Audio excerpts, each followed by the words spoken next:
Hello and welcome to WellFit Chicago, brought to you by Momentum Fitness and Health. Let us help you find yours. You have questions about health, fitness, and nutrition, and we have the answers right here. Every week we scour the internet looking for the most commonly asked questions about fitness and health so that we can ask or answer them right here for you. We are live streaming on both our private and public Facebook page, and we are recording for Facebook as well. So you can also find helpful videos at www.findingyourmomentum.com. You can also find past episodes of WellFit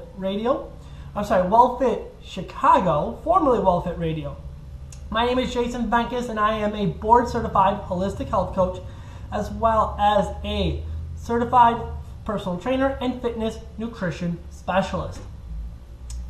So if you Google top health trends for 2017, you're going to find something on that list in the top 5 for the first time ever. Ranked number 3 is the fact that more and more people are following or turning to a vegan or vegetarian lifestyle, specifically vegan. Now in 2009, just 1% of the population reported eating even just vegetarian or vegan.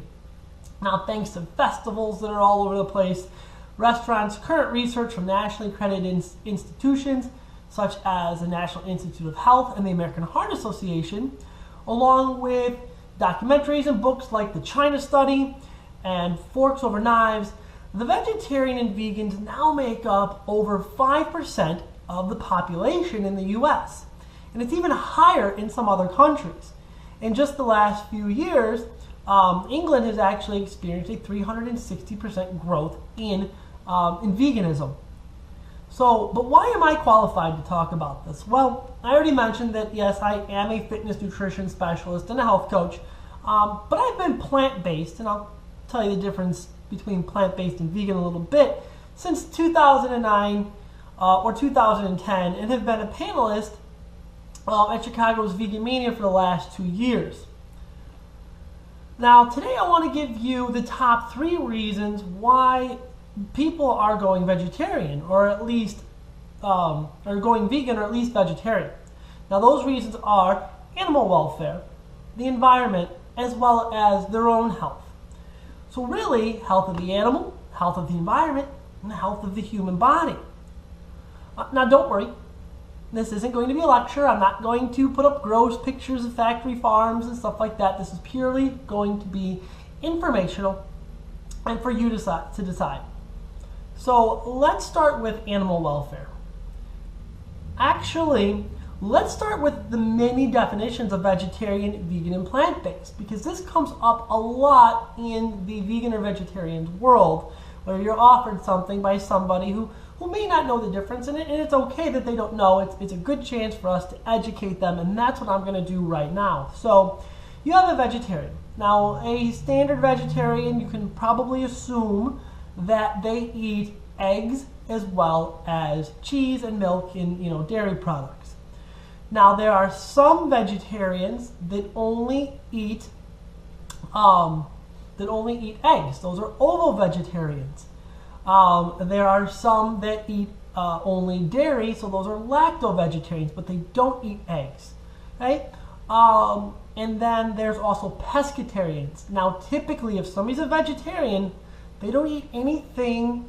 They don't eat any meat products. Now, when I say meat, it's a broad range. That's lamb, pork, beef, chicken, and unless they're a pescatarian, which the Latin word for fish is pesca. Pescatarian means that they do still eat fish and likely dairy and eggs. Now, a person who's plant-based or vegan doesn't, the same thing, they don't eat any meat, and in most cases they don't eat any dairy, eggs, and in some cases too, it's a gray area, honey as well. So those are the many, many definitions of a vegetarian or a vegan. So if you know someone that is vegetarian, don't offer them chicken. That to us is still considered a meat, something that was once alive. All right? So many vegans, vegetarians feel that animal lives are important and that we shouldn't just separate them into groups between pets and food. So a lot of vegetarians, vegans don't make that distinction. Now, another popular belief is that if you're not willing to kill it yourself, then you shouldn't eat it. It's a very popular belief. Pretty simple sentiment. And you think of fishermen, for example. They catch, kill, and they clean their own food. But what about food that is mass-produced to feed us? Would you be willing, and this is, not, again, not a lecture, just a question, would you be willing to go in to a slaughterhouse and kill and clean, the cow to make for beef?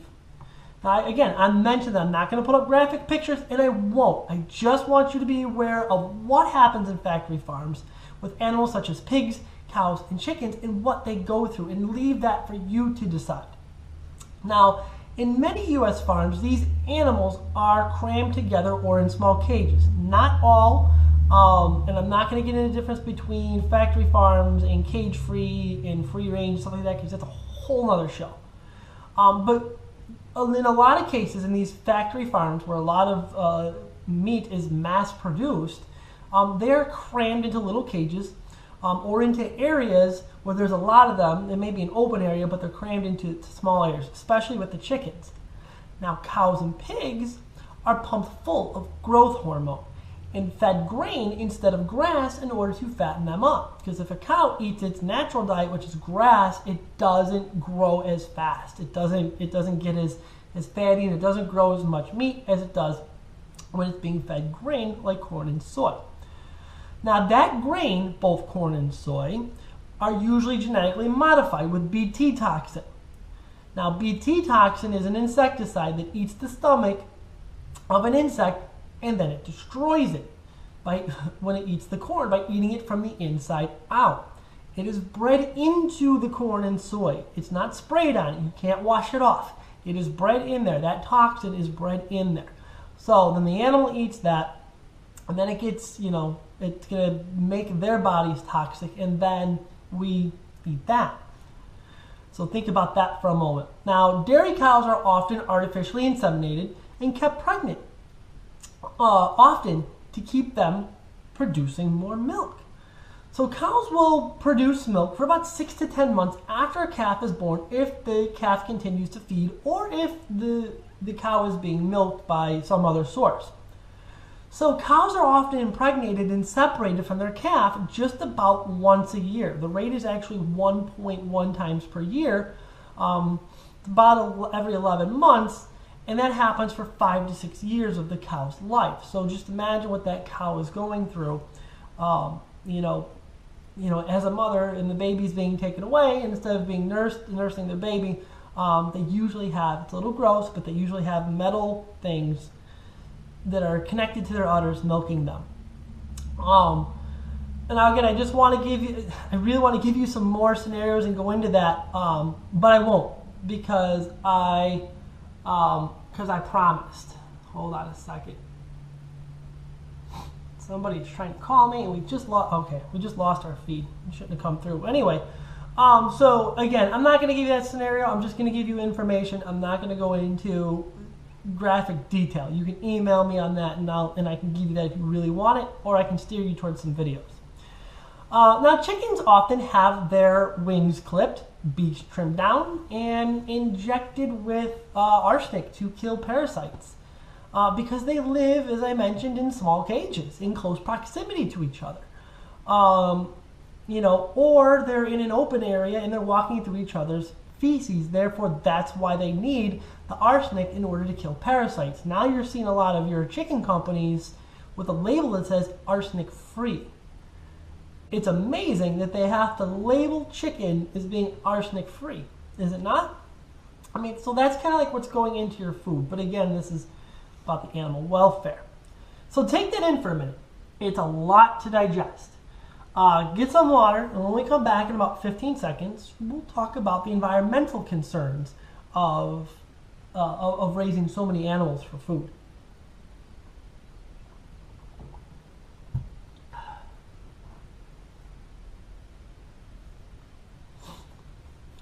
All right, let's move on. Now, it stands to reason that so many animals are created for food, there's going to be byproduct. After all, we know that everybody poops. But let's go a little further than that. What does it actually take to grow all this food? What does it take resource-wise? Well, first off, 55% of water in the U.S. goes towards animal agriculture. 55% of the water, when we're talking about droughts in California and whatnot, 55% of the water is going towards these animals to raise them for food. Now, 32% of the land in the U.S. is used as pastures for livestock. 32%. That is a third of all the surface area of the United States that is used for livestock. Some of it is grazing, grazing land, but a lot of it is these factory farms where the animals are crammed together. Thousands upon thousands upon thousands of these animals are crammed together. Now, currently, 165 million acres of U.S. land is used to grow corn as well as soy.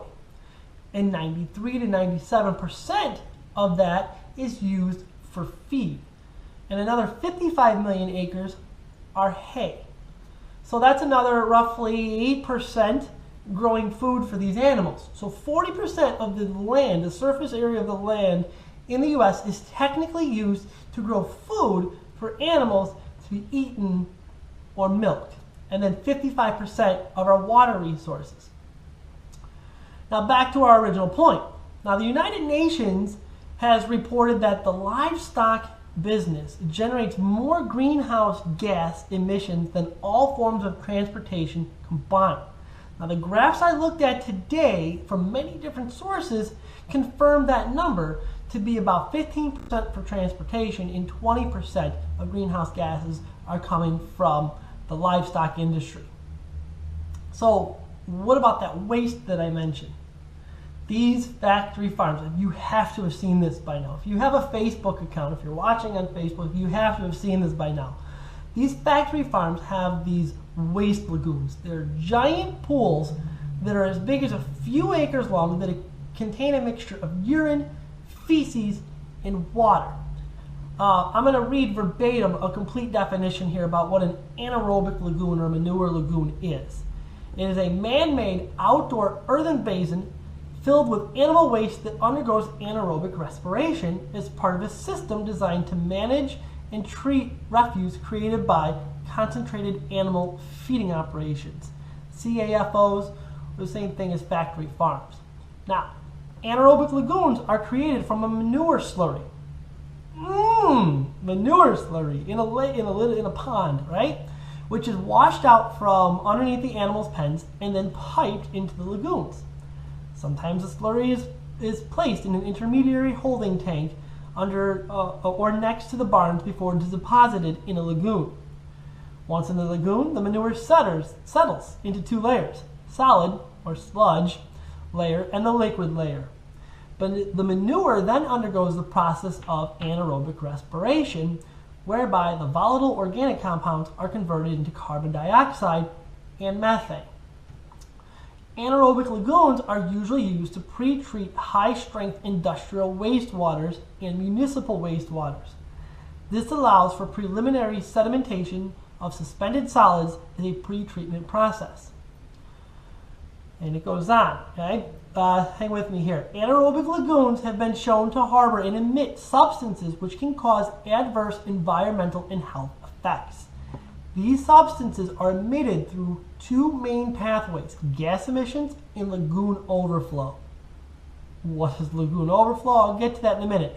Gas emissions are continuous, though the amount may vary based on the season. So this stuff is evaporating into the air, and basically these gas emissions, and they are a product of the manure slurry itself. So the manure slurry is basically evaporating into the air that we breathe.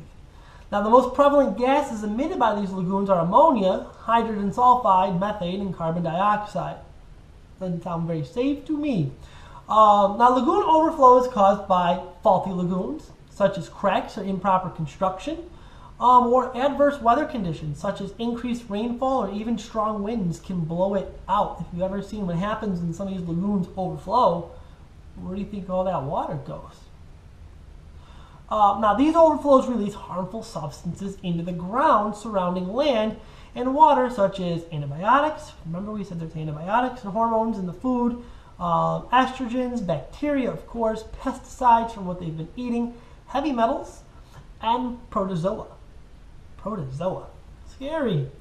Now, in response to environmental and health concerns, the EPA, what it currently is, or what it still is, has tightened regulations of the CAFO under the Clean Water Act, the CWA. Now, some states have imposed their own regulations as well. So, due to repeated overflows and resultant health concerns, North Carolina, the state of North Carolina, has banned the construction of new anaerobic lagoons, and that goes back as far as 1999. Now, there's also been a significant push for the research, development, and implementation of environmentally sound technologies which would allow for safer contamination and recycling of this CAFO waste. Let's at least cross our fingers for that. We don't want all that poop water getting into our ground soil and into our drinking water, do we? But now, one thing to think about here too is that President Trump is looking to repeal the Clean Water Act, thing that I just mentioned that has those restrictions with these ponds. Now, I'm not sure what he plans to replace it with. Maybe he has a better idea. Maybe he's really all into this environmentally sound technologies. We shall see. All right, so pretty dangerous for the environment. Again, take a little more time, digest that for a minute. If you're like me and you've been listening to me talk about the waste lagoons, I get that like film on my tongue that just feels gross. So take a couple minutes, get a little more water, and then we're going to get into the real reason that you're here is the health reasons.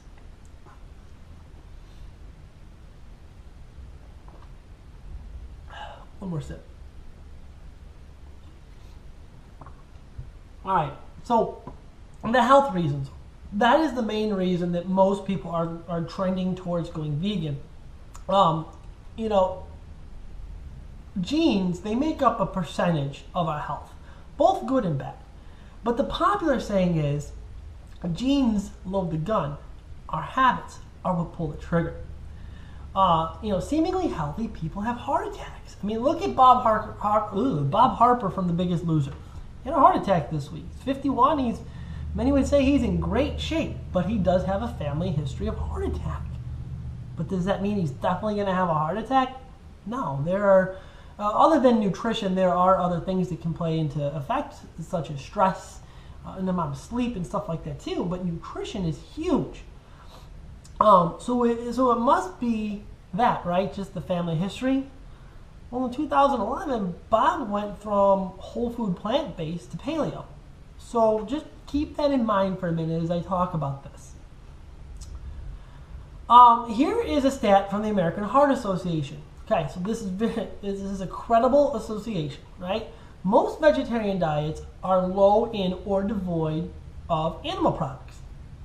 They're also usually lower than non-vegetarian diets in total fat, saturated fat, and cholesterol. Not here to debate fat. There's good fat and bad fat.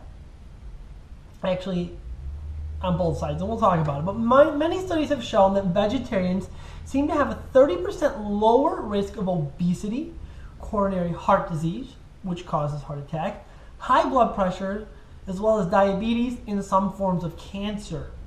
Did he just say cancer? Yeah, cancer. So would being completely plant-based be even better? Most likely, right? I mean, it makes sense. Now, a plant-based lifestyle typically contains fewer calories and more fiber. This is what makes it healthy from a weight loss standpoint. Fiber to keep you fuller longer, eating less, staying fueled, and consuming less calories than your body needs so you lose weight. Now, for most people, a doctor will tell them that a 10% reduction in weight lowers the chance for chronic illness. Some of the ones that I just mentioned, like heart disease, diabetes, and all those things that could lead to a heart attack. So eating more fruits, vegetables, and especially leafy greens gives you even more flexible energy that you can use to power through a workout and burn fat even faster. I mean time-wise. I don't mean like, you know, your metabolic rate, although it can improve your metabolic rate as well. So what about protein? Well, the American Heart Association also says you don't need to eat foods from animals to have enough protein in your diet. This is contrary to a long line of believing that you have to have protein from an animal source in order to survive. But there are many athletes, triathletes, bodybuilders even, that are proving that you don't need to. Hopefully some people from the groups that I posted this in are going to watch and use this to help people move that way too. But I know a lot of vegan bodybuilders, a lot of vegan athletes, and they all do just fine. Plant proteins alone can provide enough of your essential and non-essential amino acids as long as sources of dietary protein are varied and caloric intake is high enough to meet energy needs. Yes, you do need to mix it up a little bit in some instances, because there isn't always a complete protein in each plant source. But things like chickpeas are a complete protein along with brown rice, so you do have some options there. But I do need to be honest, and I have to tell you something. There is a difference between whole food plant-based and vegan. Because, I mean, if you think about it, potato chips are vegan, right? Nothing comes from an animal. So are crackers, and so are lots of cookies. The vegan diet is just as susceptible to the two most common foods in the standard American diet that causes so much weight gain. And that is sugar and oil. So if you are looking to veganism as a weight loss or health tool, opt for whole food plant-based. Okay? And it's not always an easy lifestyle. If you're going to do it for, you got to figure out what your reasons are. If your reasons are for your health, are they for the animals, are they for the environment, is it for all of it? Does that make it easier? Sometimes it does and sometimes it doesn't. Sometimes we have cravings. And you don't have to do this all in one day, and please just don't do it for 90 days. As I always say, if you're going to do it, make it a lifestyle change. Don't just go vegan for 90 days to do it, or do it for Lent. We're in Lent right now. Don't go vegan just for Lent, just to do it. But if you're going to go vegan for your health, if you're going to go plant-based for your health, make it a lifestyle change. And it doesn't have to be all at once. You can add things in, one thing at a time, or cut one thing out at a time. I actually suggest starting with the dairy from a health standpoint. Dairy, I think, is more detrimental to your health than meat is. Even Colin Campbell, who's the author of the China Study, which is like the vegan Bible, said in an interview on the documentary Food Choices, it isn't always realistic to go 100% vegan or plant-based. But even if you shift to like 80, 90%, it's going to make a difference for you, the animals, and the environment. Now, you might catch a little flack, from some vegans, but I'm going to tell those vegans to relax. Would you rather someone do a 20% vegan diet or an 80% vegan diet? It is a step, in the right direction. So take all this information and process it. Is everyone meant to be vegan? Maybe, maybe not. You can go off blood type diets and all sorts of other research, and maybe it doesn't work for you. But if you are going to go towards a plant-based diet, or really with any kind of nutritional path, try and get rid of as much processed foods as you can. Now, again, take in all this information, process it, and if you have questions, just shoot me an email. I'll be glad to respond to you. j.venckus@findingyourmomentum.com. I'm going to put it up down here, of course, so you have it.